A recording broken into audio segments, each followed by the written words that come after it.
So good morning guys, welcome to our daily blog. তো তোমরা দেখতে পাচ্ছ সকালবেলায় মা বসিয়ে দিয়েছে চা। ফ্রেশ হয়ে এসে দেখি চা আমাদের রেডি হয়ে গেছে।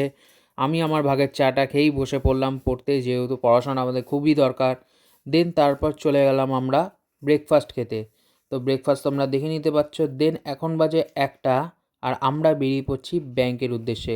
তো গাড়ি বার করার পর গুড্ডি চাকায় জল দিয়ে দিল এবং আমরা রেডি হয়ে বেরিয়ে পড়লাম ব্যাংকের উদ্দেশ্যে। গাড়ি বার করে আমরা চলে গেলাম ব্যাংকে, এবং তোমরা দেখতে পাচ্ছ ব্যাংকের সামনে গাড়ি পার্ক করে আমরা চলে এসেছি ব্যাংকে।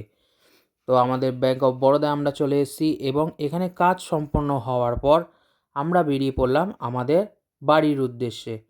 তো দেখতে পাচ্ছ গাইজ, বিকালবেলা আমি চলে গেলাম দাদার বাড়িতে, যেহেতু দাদার অনেকগুলো জামা কাপড় আমার বাড়িতে ছিল, কাজের জামা কাপড়।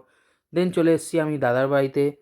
আসার পর দেখতেই পাচ্ছ দাদা গেট খুলে দিল এবং আমার হাত থেকে ব্যাগটা রিসিভ করে নিল।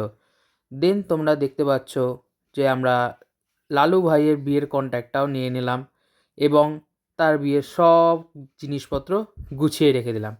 তারপর আমরা বেরিয়ে পড়লাম আমাদের বাড়ির উদ্দেশ্যে। বাড়িতে এসে আমি দেখতে পেলাম যে এইদিকে মায়ের অলরেডি ডিনার করা স্টার্ট হয়ে গেছে, তাই সাইকেল ঢুকিয়ে ঝপ করে ডিনার করতে বসে পড়লাম। দেখা হচ্ছে পরের ভিডিওতে। See you, good by.